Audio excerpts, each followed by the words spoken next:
Okay, awesome.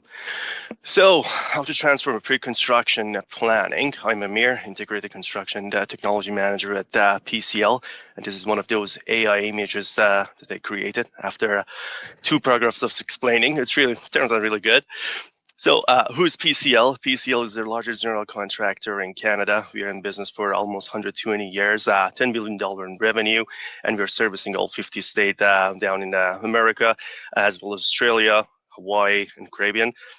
So today, our agenda is looking at the project and the key challenges that we have, and how DroneDeploy ground and air give us some solution and context about our pre-construction planning, and at the end showing how those data integrated with cmBuilder for logistic planning as a 4D logistic planning, and some key takeaway that we had for using those platforms.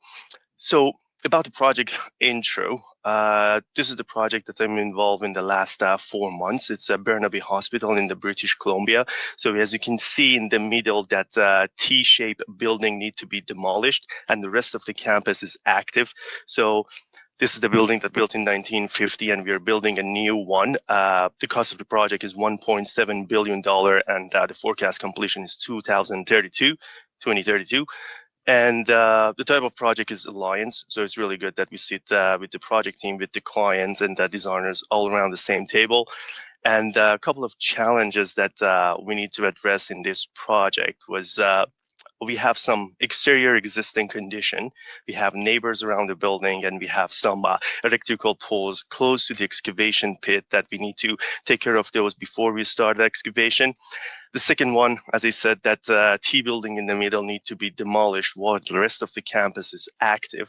So we have to take into consideration that how we're going to demolish that, show it into the plan.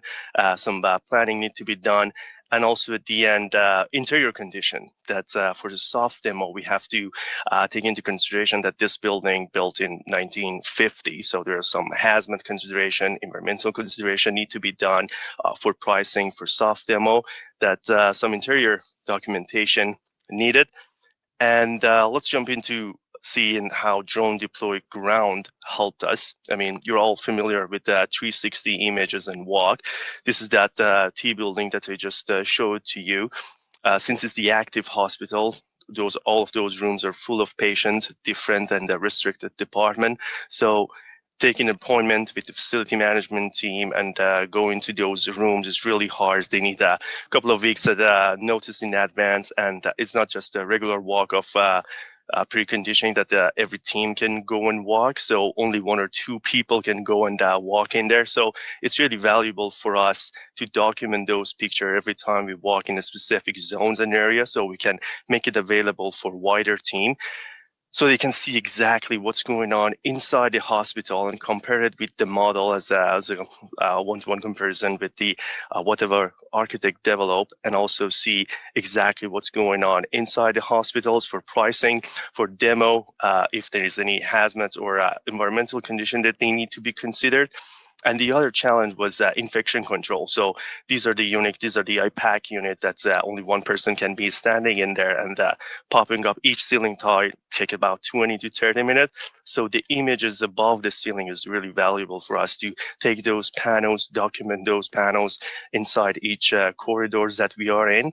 Again, to get the context, to get see what's going on in there. These are really old buildings, so we need to have all the info required before we starting a demo, and for designers as well to design, plan, and exactly see the existing condition. So these are all about the interior with the interior existing condition with DroneDeploy ground. Let's take a look at DroneDeploy air in this project. So I was talking about the neighbors that we have around the building, and also some electrical poles that we have close to the excavation. So these are sort of panoramic pictures to give more context to the superintendents who are doing the planning and designers who are doing the excavation and ramp area. So these are the hydro poles that we need to take into consideration. And after we fly for the panoramic pictures, we flew one more time for the server flight. and we overlay all the geoscan data, everything that's done by GPR scanning for all the underground services. So now we have an idea about the above the ground services that we have. We overlay it with the underground services, all the storm, utilities, electrical, to see what's going on exactly underside of the area that we are excavating. And then on top of those, we also overlay the PDFs from architectural team that they are doing some schematic design to exactly see where is the location of that service road that we are doing the excavation. So all of those give us the context that's what exactly we need to do. And then as a last step, so the combination of DroneDeploy air and ground. So this is one of the features that I really like. So you don't need to walk it just on top of the drawing. You can just do your walk or 360 walk on top of the latest drone image that you have. So the background would be the latest condition or existing condition, and then you start walking on top of that. And then you get the idea of how DroneDeploy air and ground work, and then see the latest condition and see what's the drop in there and where is the location of those poles.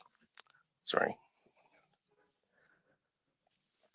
So with all of those information that we had in hand and with all of those contexts we got, now it's time for the planning. So cmBuilder is the tool that we use to change and transform the way that we provide a planning rather than just a PDF. So I just want to show you a logistic video of cmBuilder of how we import the model directly from ACC and then import a drone layout background, bringing all the terrain condition into cmBuilder, and then start planning. So showing off our fences, showing to the how we're gonna tackle those hydropole by moving them temporarily into the other side of excavation, and show it to the team, different health authorities, electrical authorities, that this is our plan, this is what we're gonna do, this is the excavation areas. And as I showed you, so we have some existing pipe and condition that we need to reroute, shut down, and then we can show these to all of our non-technical users to understand what is the plan. So you can show it exactly to the neighbors that if they're worried, if they want to know exactly what is happening. So this video is very straightforward, everyone can understand it, and we have tons of information overlaid in there with existing conditions, what we're going to do with the hydro banks. We can show it that we are doing some trenching, placing them in there, and then what is the route is going, showing the camera, and sharing these links with basically everyone who is interested. And then every time we're sharing this video with someone new, we get some more feedbacks that, hey, you cannot do this because of that, or this need to be moved because of this reason. So that's really valuable for us, that we can provide these drawings, not just drawings, provide this 4D logistic to anyone and get more feedback and refine it and basically build the construction before it's start, build this excavation before it start once virtually, so we can capture all the errors, capture all the issues once, and then when we are in the field, we avoid any surprises. So that was showing all the underground services, then we backfill it, then we backfill all the trenches that we have and remove all of those temporary power poles. So that was the planning done in cmBuilder with help of the information we got with DroneDeploy ground, DroneDeploy air, brought them all into one platform in cmBuilder and running the 4D logistic plannings. So a couple of key takeaways from this exercise that we did at the Burnaby Hospital for just this phase was, the first one is my favorite, stacking up technology for smarter planning. As Grant also mentioned, now with the increase of interoperability between different software, it's easier that you take your Revit model into cmBuilder, your drone background or your drone layout or mesh into cmBuilder, or just the software talking to each other. So it's easier that you can use the multiple outcome from different softwares into one software and then exponentially increase the value of your planning. And then the second one, as we just touched, that we saw that you can see future, what's going on with 5 years from now to the existing condition for smart planning and see future with existing condition. That was really valuable for increasing visibility, improves the decision making. That was one of our goals, that every time we show it to superintendents or one of the other stakeholders, we get some comments and we can adjust our plan. And then all of those led to avoid any surprises in the field. So that's helped us to not consider something that is going to happen. So everything that's in there in terms of existing condition with the neighbors or pipes, everything that we take into consideration for these planning. And then last but not least, the communication. So improve the communication, and then sharing it with the broader team in terms of whatever happens interior, what's going on in the air, and then finally for the logistic planning. So now we can share it with the wider group, technical or non-technical. The plans are easy to understand, and then again, all of those increase the value of what we are producing to be closer more to the field and what's going to happen in reality. So that was my last slide. Thank you.